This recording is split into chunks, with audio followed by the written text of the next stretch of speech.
Okay, it's been a while since I've done a video on the history boffin. We're going to look at the state of UK politics in 2023. Obviously, we've just had local elections, which were a very bad night for the Conservative Party, where they were hammered at the ballot box. The Labour Party and Lib Dems made some significant gains. Now, these are the major national parties. Some of the more minority parties, like the Green Party, have now gained control of their first outright council. So there are, changes in the wind. But what is interesting is coming out of that on surveys done and exit polls is if there was a general election tomorrow, there would be no overall majority for any political party. The Lib Dems would gain a lot of seats, Labour would gain a lot of seats, the Conservatives would lose a lot of seats. The issue is, however, if we're going by projections, no overall majority. We were here in 2010, so flashback 13 years ago, we were in the same position, which ultimately led to the coalition government between David Cameron and Nick Clegg, which is a legacy which is harming the Lib Dems to this day, which is why they're polling a lot weaker than what they were in 2009, 2010, when they were in opposition before the coalition government.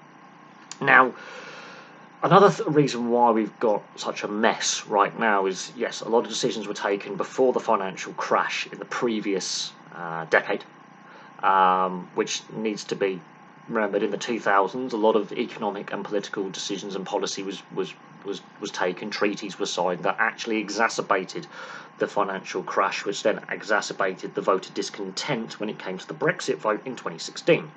So what we currently have now is the Lib Dems are still feeling the after effects of some of their manifesto pledges that they breached, or broke, shall I say, in 2010. Now, they're on their fourth leader since 2010. Nick Clegg's gone, Tim Farron's gone, Joe Swinson's gone, and we've got Sir Ed Davey now. So Ed Davey was actually a pretty competent minister in that coalition government, so he's got government experience, which is kind of key. Also, the Lib Dems have been picking up by-election wins and obviously have now won back a lot of councils that they haven't controlled for a very, very long time. So while they've got a smaller percentage of the vote and a smaller percentage on polling of where people think they're going to be, they could, they do it right in the next 12 months, really actually snap up a lot of seats in Westminster. Then we look at the Labour Party. Yes, they've done very well at the local elections. However, some formerly Labour councils, especially Slough, have gone to the Conservatives. Let that sink in. Slough Council is one of the unfortunate aspects of the Labour Party. Slough Council's been in Labour Party control for donkey's years, and they've run up a budget deficit of debts of nearly £700 million, nearly £1 billion in debt. And some of the decisions taken with that council over many, many years, ridiculous, should never have been done. Weak local government oversight. A lot of local government authorities and local mayors' offices have made some shocking blunders. And Slough Council, which is a nearby council to where I live, in just west of London, is bankrupt. It's one of several in the country that are actually bankrupt. I think Thurrock's another one, and Northampton's another one as well. Some of these local council areas, they've got debt up to their eyeballs because they invested in banks and they invested in property and they invested in all sorts of things and mismanaged their budgets. And yeah. So the Labour Party's got issues because they've been in opposition for 13 years as well. There's a reason why they've not been in central government, and that is a legacy of Gordon Brown and Tony Blair. Now, the Conservative Party have been the government of the day, and coalition or as majority or minority government since 2010. And since 2016, it's been a shambles. I don't think David Cameron was a terrible Prime Minister, and I don't think George Osborne was a terrible Chancellor. However, the decision with such a small majority in the 2015 election to then call that Brexit referendum has obviously badly backfired. Because I believe that a lot of people who voted to leave the EU did it in protest at the political establishment because of what had gone on the decade before. A lot of people were frustrated. Living standards and budgets were being squeezed.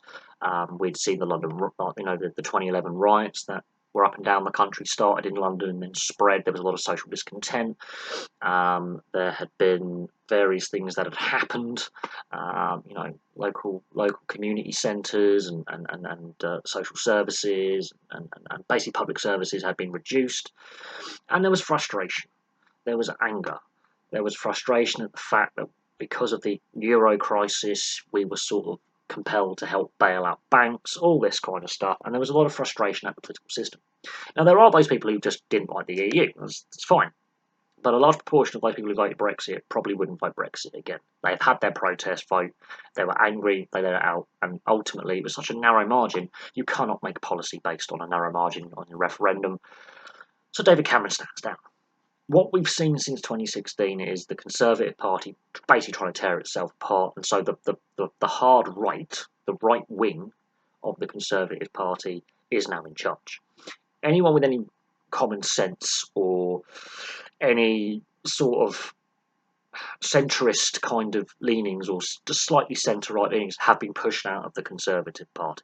So Remainers, or those more looking for a more closer relationship with the EU than what we currently have, they're gone. They're gone. They're out. So competent ministers, competent members of Parliament, they're gone.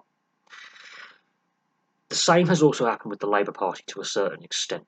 They've had a split with the more left wing of the party and the more centre left of the party to the centre of the party, which is what Keir Starmer is, sort of like a Blairite Brownite to the rest. And there's a split in the Labour Party as well, and people see this. The only party that has said that they want to remain in the EU or re-admit themselves to the EU is the Lib Dems. And I think that could be a very crucial election point because of how the negotiations have gone and our relationship with the EU has become such a shambles. And it has also impacted the cost of living, shortages. Yes, COVID's had an impact as well. We can't just blame it all on Brexit. COVID's disrupted supply chains globally, but it has definitely had an extra contributory factor to rising inflation, cost of living crisis, food prices going up, labour shortages. We have labour shortages in this country, and we have done for quite some time.